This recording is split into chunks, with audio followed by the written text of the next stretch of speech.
And we begin the bulletin with some breaking news coming in, where in the heart-wrenching incident in Pune's Loni area, a car ran over a child inside a residential society, resulting in the child's death. The 4-year-old child was playing on his bicycle in the society when a speeding car hit and crushed him.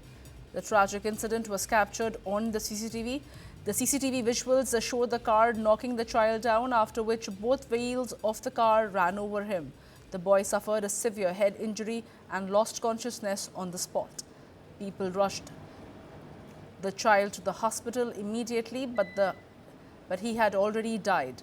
Based on complaint, a case has been registered against the car driver, who was identified as 26-year-old Atharva Ramesh Kavade, a college student who had come to the society to drop off a friend.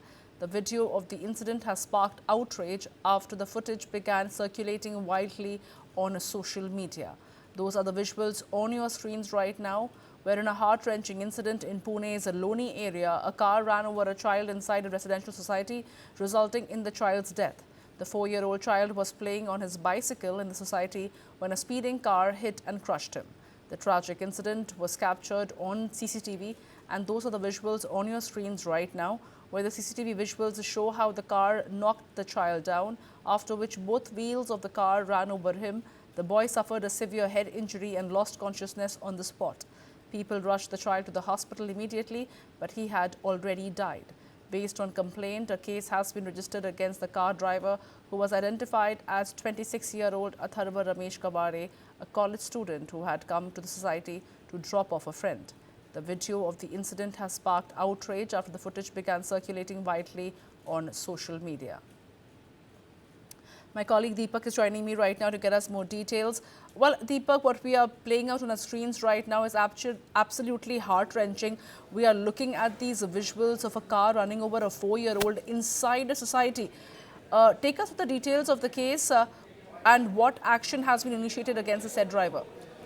You know, Samya, firstly, we have to see this as complete collapse of accountability in what we see as a residential complex. This is not an incident of a boy, riding his bicycle on the main road or even on the highway. This was right inside the society, right inside within the confines of a safe space for children and even for families. But what we need to really ask here is, where are all the defense mechanisms and all the safety mechanisms in the society? Neither can you see a speed breaker, there are no speed limits prescribed, and there are no guards as well. Are these being treated as real safety barriers, or are these only for decoration? Because several of these societies, take high maintenance charges, but in the end, they don't really work on ground to ensure resident safety. But the accountability should also lie in the parents' hands as well, because, you can see cars moving every single day right outside your, building complex, and you can't just let your child cycle wherever he wants to. You need to tell your child that,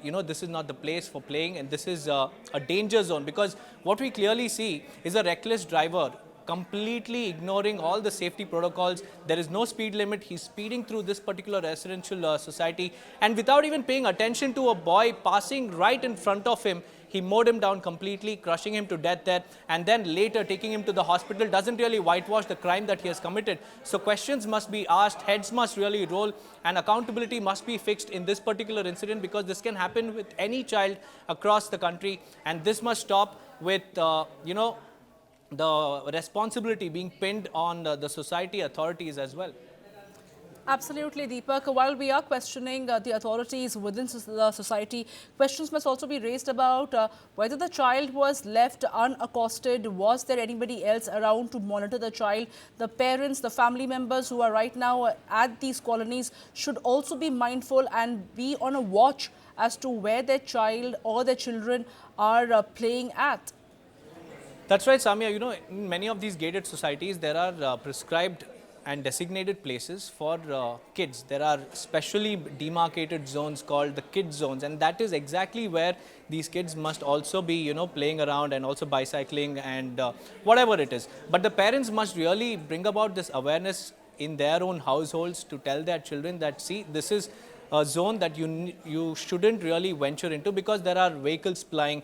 But sad truth of this particular matter is that this society doesn't even have speed breakers, like you can see clearly on your screens. You know, in that particular narrow lane, there is not a single speed breaker, and I can't see any guards visibly present there to enforce, the society's norms. So this is something that, every stakeholder must really comply with. Firstly, the society must have safety mechanisms, emergency response as well, but nothing was visible. And on the other hand, the parents also must be held accountable for not, letting their child in a kid zone. Instead, they've just let him astray to do whatever he wants, wherever he wants. And at the end of the day, he paid a heavy price with his life. So this is a wake-up call for the societies as well as parents around the country as well. But Deepak, as far as reckless driving is concerned, even that is a matter of concern, especially within gated society. Are there specific speed limit at which these cars should be driven? Are there enough mirrors at the turning to show if there is anybody behind them, or if they are honking at the right spaces to ensure there is no untoward incident that takes place, like a collision that took place today? Are these measures put in place in a society, especially when it comes to driving within the said society? You know, Samya, several societies across Delhi NCR, what I've seen is that there is a prescribed speed limit that is, installed at every narrow lane across the society. In fact, mirrors are also installed. But in this particular society, prima facie, what we can see is that there was not a single speed limit board. There was no, speed breaker. And what's even more, shocking is the fact that all these safety measures are being thrown to the wind by these society admins. They collect huge maintenance charges, and at the end of the day, what do you get? You get reckless drivers driving and speeding through, these societies, thinking they're racetracks. There's not really any enforcement being done on ground zero. So all of these aspects must be really, taken into consideration. And the Pune authorities, the district administration, should also go across all societies to ensure that safety mechanisms are in place, because safety is paramount and life once lost cannot be brought back. This is a wake-up call, and it's time for, heads to roll and accountability to be fixed. Absolutely, Deepak. Thank you for getting us all those details and putting the story in perspective for our viewers. And with that, we are wrapping this story here with a warning for all the gated societies and perhaps a wake-up call for authorities to ensure that these untoward incidents pertaining to children does not reoccur.